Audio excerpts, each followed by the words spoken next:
आपण पाहत आहोत SN न्यूज मराठी। लाईक करा, शेअर करा, सबस्क्राइब करा, रहा आमच्या सोबत अपडेट। ईव्हीएम मध्ये छेडछाड होत असल्याच्या आरोपात तथ्य नाही।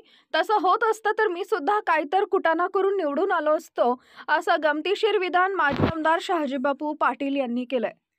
तर मी पण निवडून आलो असतो, शहाजीबापूंनी केलं भाकीत। संजय राऊत तुमचं घर भुईसपाट झालंय, विटा पत्रे गोळा करून किमान झोपडं बांधून दाखवा, असा टोला शहाजीबापू पाटील यांनी लगावला। खासदार संजय राऊत हे ईव्हीएम बाबत करत असलेल्या आरोपात काहीही तथ्य नाही।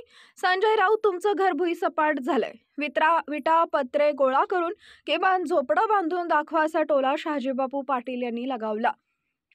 ईव्हीएम मध्ये छेडछाड होत असल्याच्या आरोपात तथ्य नाही। तसं होत असतं तर मी सुद्धा काहीतर कुटाणा करून निवडून आलो असतो, असं गमतीशीर विधान माजी आमदार शहाजीबापू पाटील यांनी केलंय।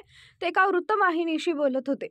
माजी आमदार शहाजीबापू पाटील म्हणाले की माजी आणि उपमुख्यमंत्री एकनाथ शिंदे साहेबांची भेट झाली। शिवसेनेचा प्रचंड मोठा विजय झाल्यानं मी त्यांचं अभिनंदन केले।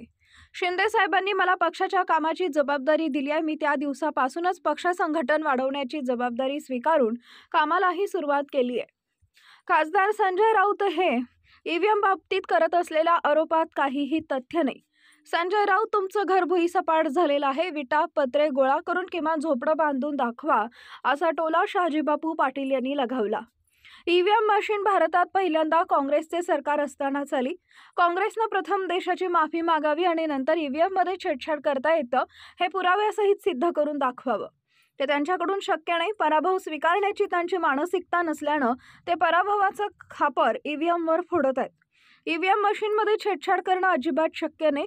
तसं काही होत असतं तर मी पण काहीतरी कुटाणा करून निवडून येऊ शकलो असतो।